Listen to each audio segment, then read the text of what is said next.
All right, welcome everyone to episode 7, part 2 of our podcast, T-Birds Talk. I'm Sam alongside my co-host Maggie, and today we have a guest star, RJ.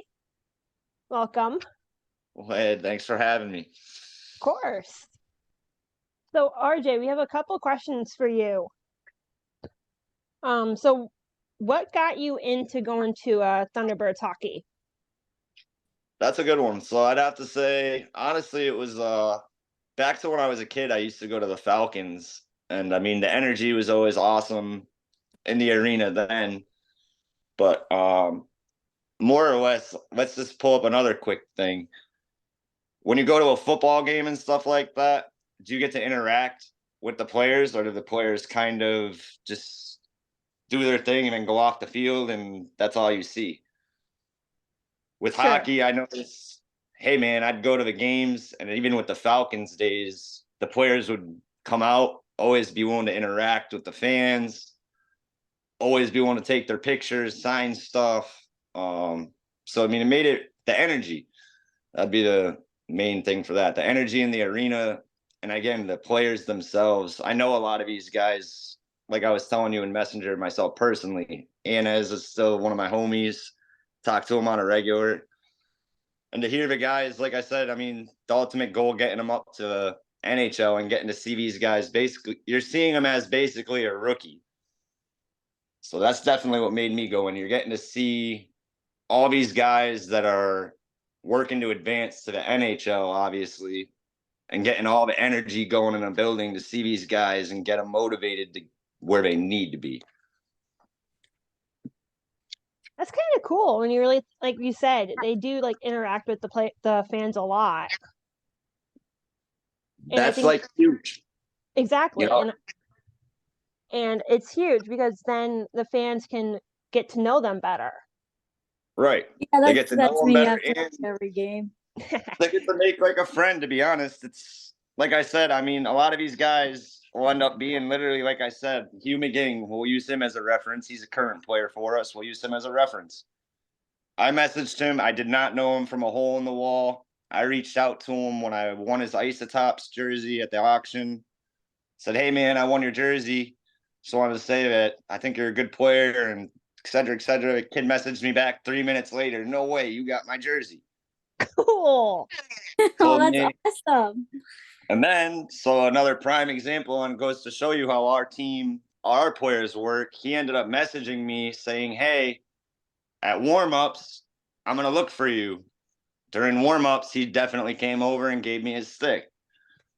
So, I mean, the players really, like, they keep track of, if you try to keep track with them and you're trying with them, they definitely, again, they can't always go out and give a $500-$600 stick to people, but you know, they do try. And a lot of that, I've gotten to talk to a lot of like the equipment manager. I've talked to Drew.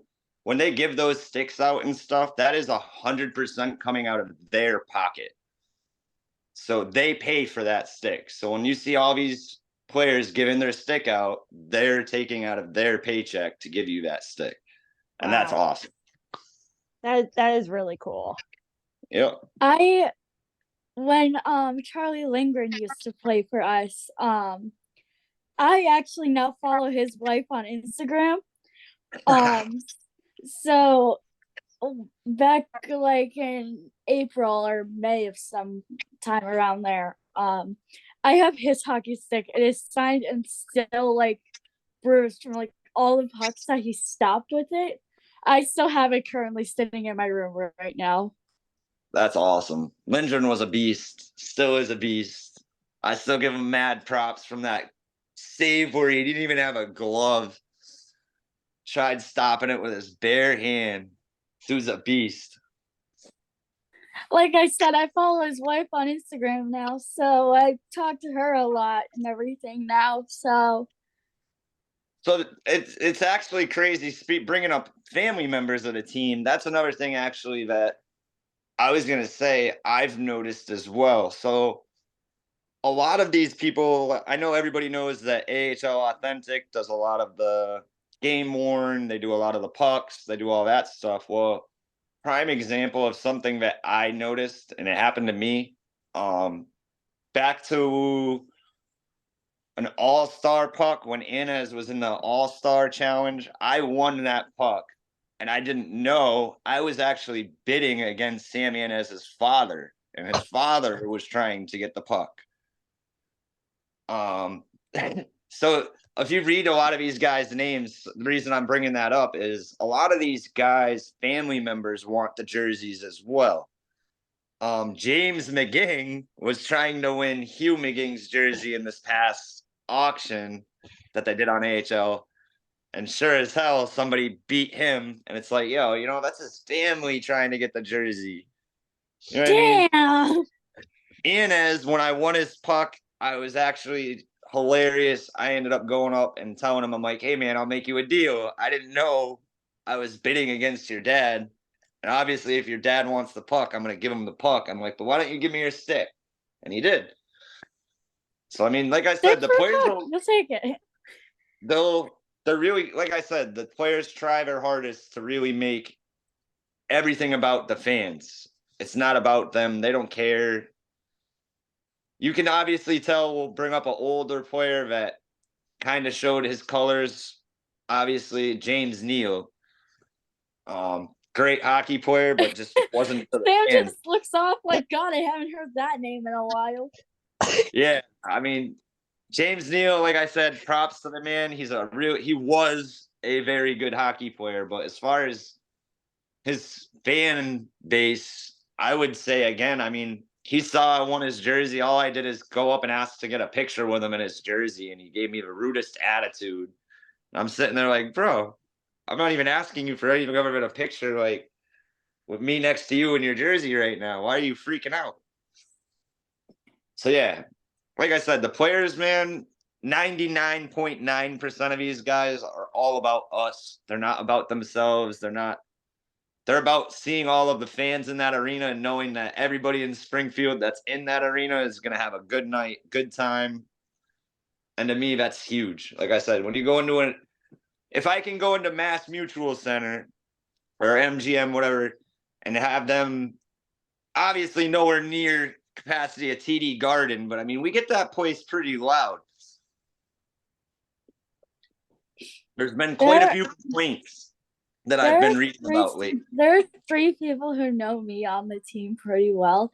That being Cross, Bitsy, and Pekka. And that's, again, Cross. Cross was an awesome man, too. Both Cross and Bitsy know me by my actual name. Pekka, I think I'm still getting there, but he's like my best friend on the team. I think that just goes to show, like what we've been saying, the players try their hardest to make sure that we know them. They get to know us. I mean, dude, even the guys' girlfriends, I mean, they got no problems coming up and having a conversation with you. I know I've talked to Wash Crick's girlfriend a couple of times, being like, yo, so what's it really like when you got to be on the road with this guy 24/7? You had to give up a lot too to be able to do that. And they'll talk about anything. Like I said, they're not being a part of the way me and Sam met Sammy is actually kind of a funny story. So Sam had actually heard from Monty's dad that Monty was gonna be at the last home game last season. And so like during like intermissions and stuff, me and her would go around the concourse trying to find Monty. We saw Sammy talking to like a bunch of people, not even knowing like at first that it even registered that it was Will's brother. So when he passes us, we ask him like, hey, who are you? And everything like that. And when he said, oh, I'm Will's brother, we snap a picture with him. All the color from Sam's face just drains. Yeah, it was funny. So bringing up Sam Bitten, I think there's a lot of potential for him, and it kind of makes a lot of people really upset right now. I've been reading a lot about that he hasn't been on the ice a lot this year. No, he hasn't. He So was in the game on Friday, but like other than that, and like hockey fights cancer and other stuff like that, he hasn't been playing much. So I got to talk to Glenn Wesley, the former Bruin, and he's with our. I forget what his exact role is with us now, but needless to say, he swore that the only reason right now that Sam isn't getting as much ice time is because he likes to throw hands, as we all know. Oh yeah, we know. Sam showed that video last time. Yeah, he is. That is right now the main reason they're trying to get him to realize that he's not Tyler Tucker. We can't fight every 5 minutes on the ice. Even though now, isn't Tucker with us on like a conditioning assignment or something? Yeah, his last game was last night. Yep. He should be going back. Yep, he should be going back. I'm sure we'll get that call this week. We'll get to see the amazing post saying he was recalled back up. Well, it hasn't happened yet, so I'm looking at the Thunderbirds stuff right now on Facebook, and I'm not seeing anything yet. I think Vrana is going to be the next one too. Again, he does really good with us, and then it's just so weird how he goes up to St. Louis and he lacks. But it's different paces. People don't understand. The AHL is obviously a little bit slower paced than the NHL. The players are still developing to get to that point. Yeah, Vrana is a beast, but he's still got talking about St. Louis. I think they just started their game like not too long ago, or at least are starting it at some point. So actually, real quick, let's bring up. I have an actual crazy question for you guys now. So let's go to Martin Firk. Oh no! Not his amazing accident that happened that people are now saying was purposely with the skate into the neck. What is you guys' opinion on that? Do you guys really think that Martin Firk tried to intentionally cut this guy, or do you think that that was an actual accident?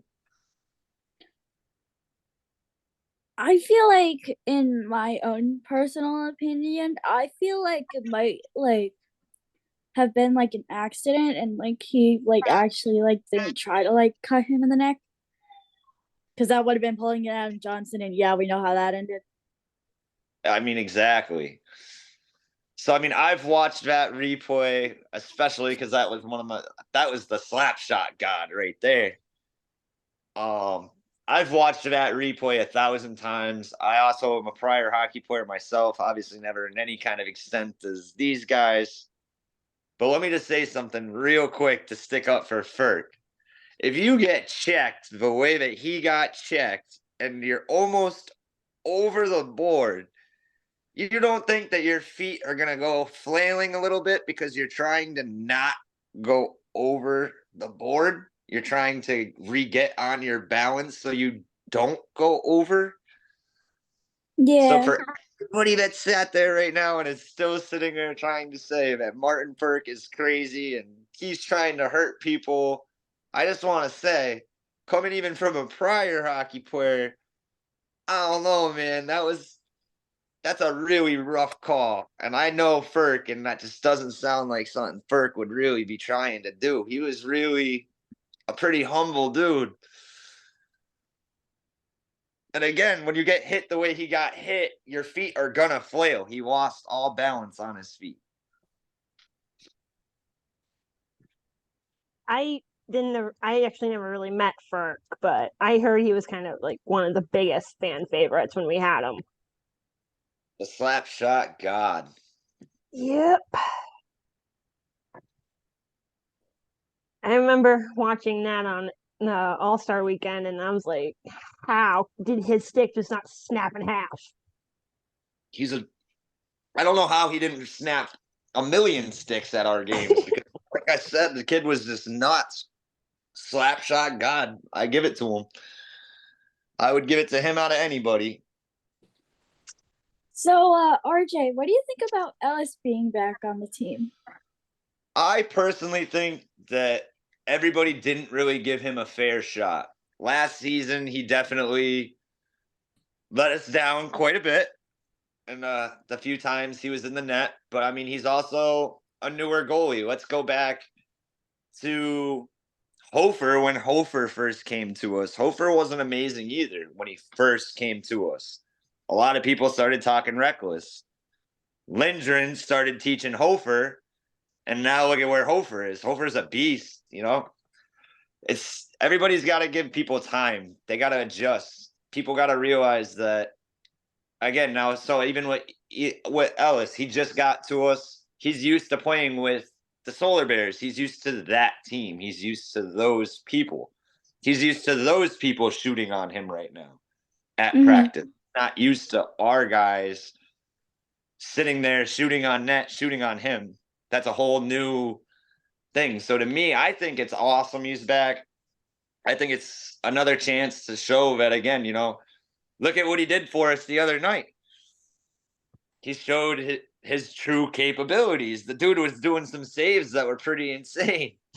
I mean, I think it's great. I think, like I said, everybody deserves an even shot. I think that, to be honest with you, I think we need a lot of work with Subban. I think he's a good goalie. I think he lets people get into his head. That's what I've noticed with him, really. Obviously, we all know the players are not being silent on the ice. They're obviously yelling. They're screaming. They're talking to each other. They're talking to the other team. He's screaming at the other players. I think Subban is letting these guys get into his head and screaming at the other players, and then Steph helped throw the right hand. And then, to be honest with you, I think now with the Drew getting called up to St. Louis and us having to get a whole new coach. I mean, again, that's for everybody that was talking reckless about us on our losing streak. Again, it's a whole new system that they're trying to adapt to. They're trying their hardest to, again, Drew was an awesome coach. Drew had his ideas. Drew did his plays. Yeah, and then everything went down the drain when Kachuk came. Yeah, he's not my favorite. I just think, like I said, I mean, as far as Ellis especially is concerned, people got to give him the chance. If you don't give any of these guys a fair chance, then you're not, in my opinion, a true fan. Because, again, obviously, the T-Birds saw something in him to sign him.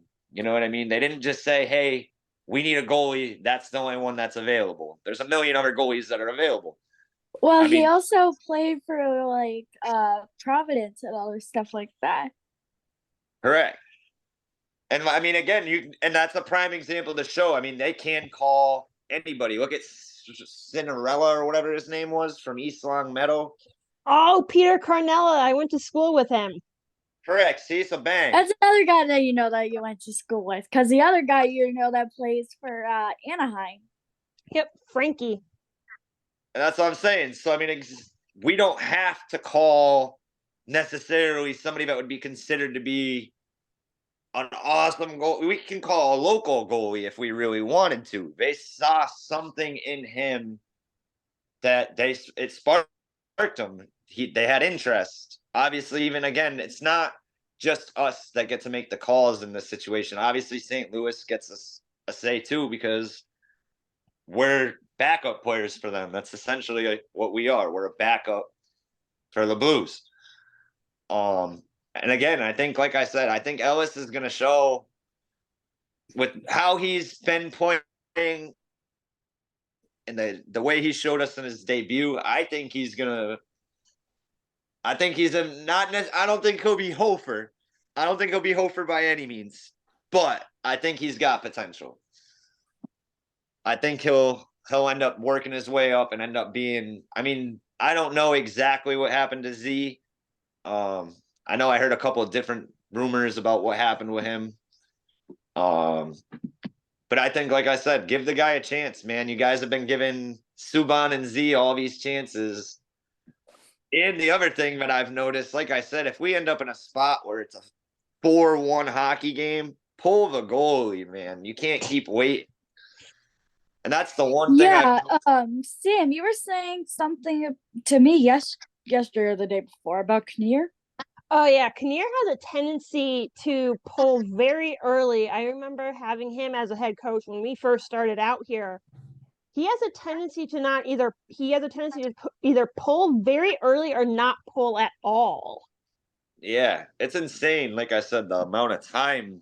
I mean, the game, I'm trying to remember what game this was. We were getting slaughtered on. And it's just like, dude, pull the goalie. He's having an off night. You can't. Granted, our first period has been our worst period for I don't even know how long. But again, that first period is also enough to show you how that goalie's gonna play for the whole night. You know, it's not. I get things can obviously change, but it's usually again, you know, if it, I would never personally want to be a goalie. All that the pressure's on you, man. It's all on you. I mean, obviously you have your teammates backing you up, but I mean the pressure's on you. That's how you're getting the points. You know what I mean? If it goes by you, you just could have cost the whole game. So Yeah. I give him all props. And that's another thing, like I said, that people got to realize with Ellis. I mean, again, the pressure is on him, and he already knows people were, you know, a lot of these, like people don't understand. Some of the players are on these groups that we're all in, the hockey groups we're in. Some of the players are in these groups. Some of the players' families are in these groups. So if people sit there and start talking crap about a player, there's a 99.9% chance that their family's seeing that. And that, again, you know, that gets drilled into their head. So if Ellis is hearing and seeing, oh man, none of the fans like me, all these fans are talking crap about me, do you think he's really going to perform, or do you think he's just going to be like, these guys don't even care what I do anyway? He's going to be off his game. Exactly. So, I mean, that's a lot of like what I try explaining to people. I get it. It makes me really upset too, obviously, when we have a really bad night. But we can't go on and bash the goalie or the players because, again, it's all a big circle. No matter what, it's going to get back to that player. And again, there's nothing wrong with giving a player feedback. I'm not saying there's, hey, man, you played like crap last night. That's a different story. You're telling them, hey, man, you played like crap. Fix it. But if you're going to sit there and keep continuing to bash them about it, it's like, dude, they're going to, it's in their head. They're like, oh, none of these guys even give a crap about me. They don't care. Look at the difference. Example. Look at the difference in how many people now truly appreciate Laffy. You know what I Talking mean? about Laffy for a second. When me and Sam went to the player signing after the game, she pretty much had bribed Laffy with Twizzlers to try to get him to say something that Pekka is doing for her. That's awesome. Laffy's a good dude, man. Like I said, he's another player, but again, you know, he's one of our originals. From the Calder Cup when we were trying so hard. We almost Chicago slaughtered us, but we were trying. Yeah, and then me and Pekka also have something planned personally that I'm still not allowed to tell her. I'll get it out of you both eventually. Hell no. Pekka's definitely a good dude. I'm honestly really hyped he got captain. Me and Sam called it. Yeah, we did. I'm a little bit blown away with the assistant captains. I think that was a weird call. I agree with McEachern 150%, obviously. Max a beast. Hopefully he gets better soon. God, man, that sucks. Yeah, that hit was nasty. Didn't just I find got your to heart watch skip it. to be. After you told me, I did go on and rewatch the whole thing.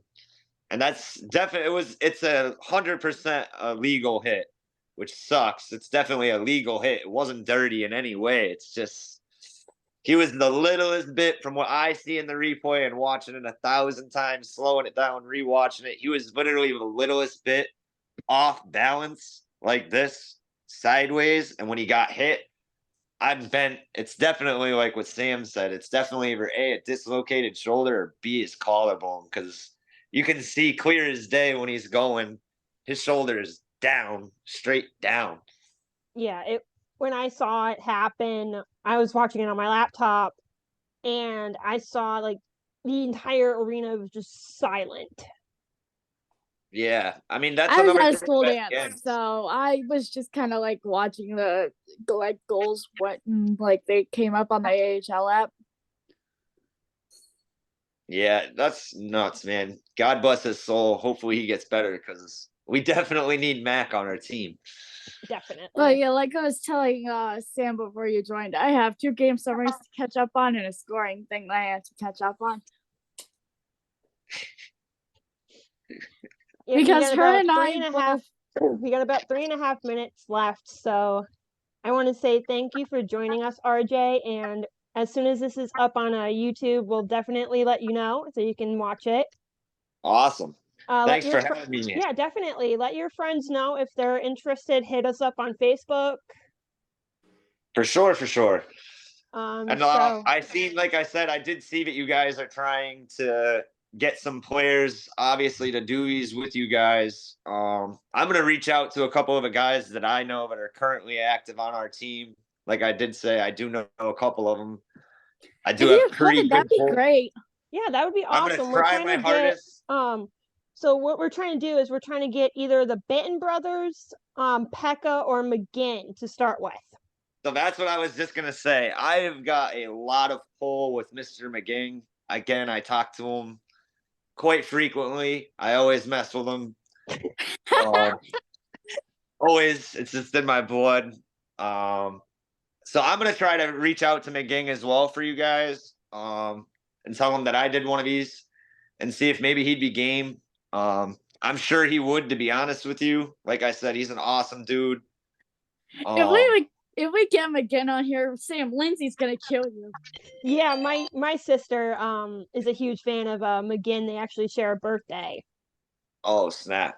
So Yeah, if we like get I McGinn said, on here, she'll kill me. I mean, as soon as we get off this, I will hop on my Instagram. That's where I get a hold of him. Obviously, everybody already knows. If it's a blue check mark, that's verified. You already know it is the person. And again, I'm gonna talk to McGing and see if we can't get McGing to come on you guys' show and Awesome. answer some shit for you guys and get Yeah. this thing popping. And I Cool, also will we can totally do it. I know you've already been in contact with Paul Thompson. I will also shoot a direct message because, as I said, I know him very well as well. Let him know I did this as well, and just gives the players more somebody that's already now done the show, so they can say, "Hey, do it, help out, help the community." Yeah. So awesome! You guys are the best. Thank you. Keep doing what you guys are doing. I will stay in contact as well, like I said, on trying to get these guys for you guys. All right. Thank you so much, RJ. Not a problem. You guys have a good rest of your day. You too. Bye-bye. Bye. And there we have it, our first interview. So we're going to get this baby up, and we'll talk to you guys soon. Let's go. See you later.